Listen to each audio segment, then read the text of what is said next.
पहली बीवी को बच्चा ना होने के कारण वो दूसरी शादी करता है, लेकिन जब दूसरी शादी से भी बच्चा नहीं होता तो वो तीसरी शादी करता है, और तीसरी शादी करने के बाद भी जब उसे संतान का सुख प्राप्त नहीं होता तो वो डॉक्टर को दिखाता है। और फिर बलविंदर जी, दोष आपकी बीवियों में नहीं, आप में है।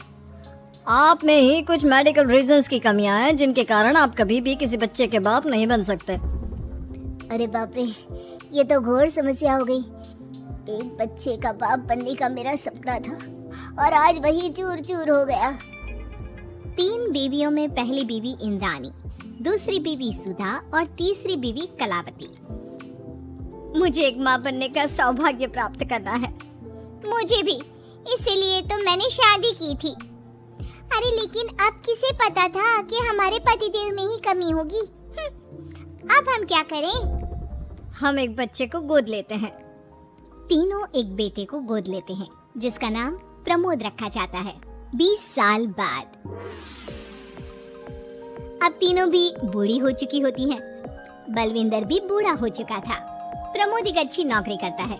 उसकी शादी की उम्र हो चुकी थी, इसलिए तीनों माएं प्रमोद की शादी पाखी नाम की एक लड़की से करा देते हैं। शादी के बाद बहू पाखी की पहली रसोई की रस्म की बारी आती है। मेरी प्रिय 3 सासू माओ, आज मेरी पहली रसोई है। बताइए क्या बनाऊं? क्या पसंद है आप तीनों को?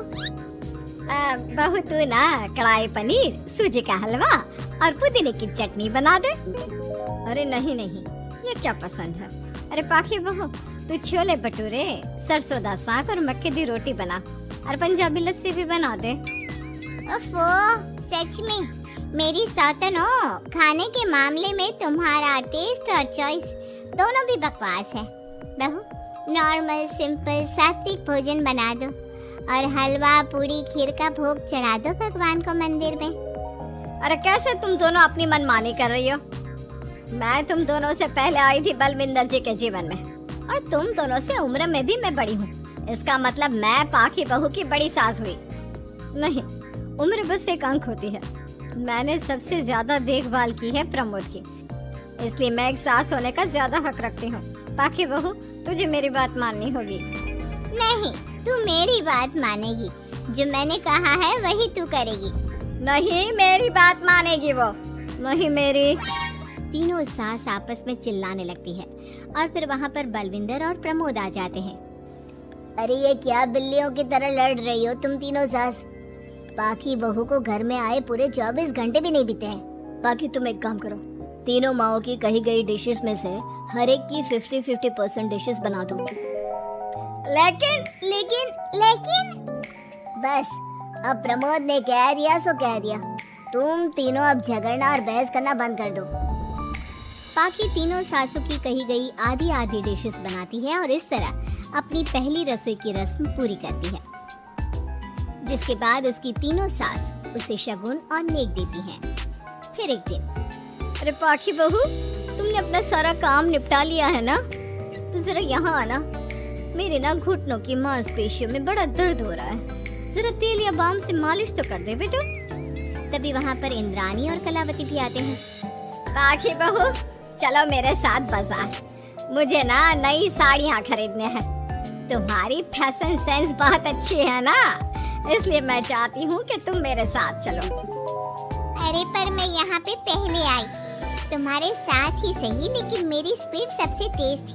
पाखी बहू, मेरे कमरे की अलमारी और पर्दे साफ कर दो ना, बहुत धूल जम गई है। मुझे खांसी भी आ रही है। अरे ऐसे कैसे तुम दोनों मेरी बहू को अपने साथ ले जा सकती हो? सबसे पहले मैंने बहू को कहा है कि वो मेरे घुटनों की मालिश कर दे। अब जाओ, 1 घंटे के बाद अपनी ये फीकी शक्लें लेकर फिर से आना। सुधा मैडम, ज्यादा ना बोलो।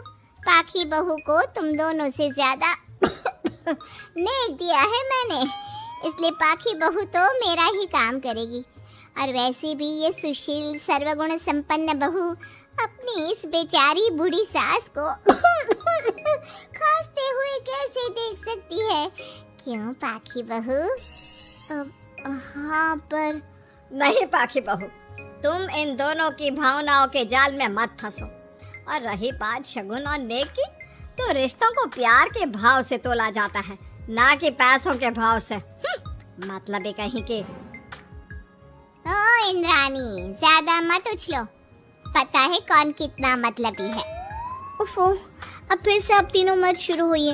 मैं आप तीनों के काम करूंगी, लेकिन बारी बारी। सबसे पहले सुधा सासू माँ का, फिर कलावती सासू माँ और फिर इंद्राणी सासू माँ का। इसके बाद तीनों सासों में फिर से लड़ाई और कहासुनी छिड़ जाती है। फिर एक दिन जब पाखी घर का किराने का सामान लेने बाहर निकल रही होती है कि तभी, बहू, मुझे ना मेरा पुराना संदूक नहीं मिल रहा, तू आकर ढूंढ देगी क्या? अब ठीक है इंद्राणी सासू माँ। पाखी इंद्राणी के कमरे में जा ही रही होती है कि तभी उसे सुधा रोक लेती है, हाथ में खूबसूरत साड़ी लिए। पाखी बहू, ये मेरे ना साड़ी पर पिछली बार अचार गिर गया था, इसे प्लीज अच्छे से धो देना। वो कल शाम को विमला जी के बेटे की शादी में जाना है ना, एक ही बार पहनी है ये साड़ी मैंने। अभी धो देगी तो कल तक अच्छे से सूख जाएगी और कड़क इस्त्री करके मैं तेरा परफ्यूम मार के शादी में जाऊंगी। हाँ, लेकिन सुधा सासू माँ। उतने में कलावती भी वहाँ पर एक कढ़ाई लेकर आ जाती है। पाखी बहू, ये मैंने कल रात को मेहंदी भिगोई थी लोहे की कढ़ाई में, मेरे बालों में लगा देना बिटिया। तू तो मेरी प्यारी बहू है ना? इंद्राणी वहाँ आ जाती है और तीनों सास फिर से एक दूसरे को गुस्सैल आंखों से देखती है और फिर से आपस में लड़ना शुरू कर देती है। तुम अपने आप को समझती क्या हो? खरीद लिया है क्या मेरी बहू को? ये मेरी बहू है। तुम मेरी पड़ोसन है क्या? ये मेरी भी बहू है और मेरा भी इस पर उतना ही हक है जितना कि तुम्हारा। तुमने खरीद नहीं लिया है ना, तो ये मेरी है, सिर्फ मेरी इकलौती बहू, मेरी पाखी मेरा ही काम करेगी। क्यों पाखी? नहीं, ये मेरा काम करेगी। पहले मैंने आवाज लगाई थी। तुम दोनों तो ऐसी बहू पाने के लायक भी नहीं हो। हट जाओ तुम दोनों और खुले मैदान में जाकर एक दूसरे से लड़ो और नोचो एक दूसरे को। लेकिन बाकी बहू तो सिर्फ मेरी ही सुनेगी और मेरे ही आदेशों का पालन भी करेगी।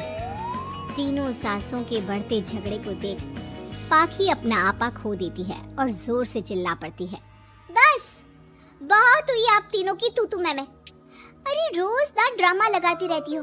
50 साल की बूढ़ी औरतें हो गई हो, फिर भी बच्चों की तरह लड़ती रहती हो। अब बस बहुत हुआ। अब तो मैं आप तीनों में से किसी की भी बात नहीं सुनूंगी और मैं जा रही हूँ ये घर छोड़ के। अब मुझ में और सहन शक्ति नहीं बची, मैं चली। अब लड़ो झगड़ो, एक दूसरे को मारो पीटो नोचो, जो करना है करो। पाखी अपना सूटकेस लेकर घर से बाहर निकलने लगती है।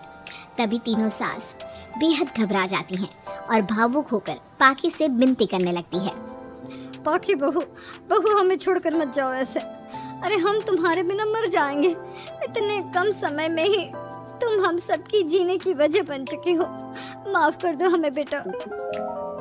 हाँ पाखी बहू, हम आइंदा से कभी नहीं लड़ेंगे और हंसी खुशी मिलकर बात करते रहेंगे, वादा करते हैं। हाँ बहू, लेकिन तू मत जा प्लीज। ये घर तेरे बिना सुना सुना हो जाएगा।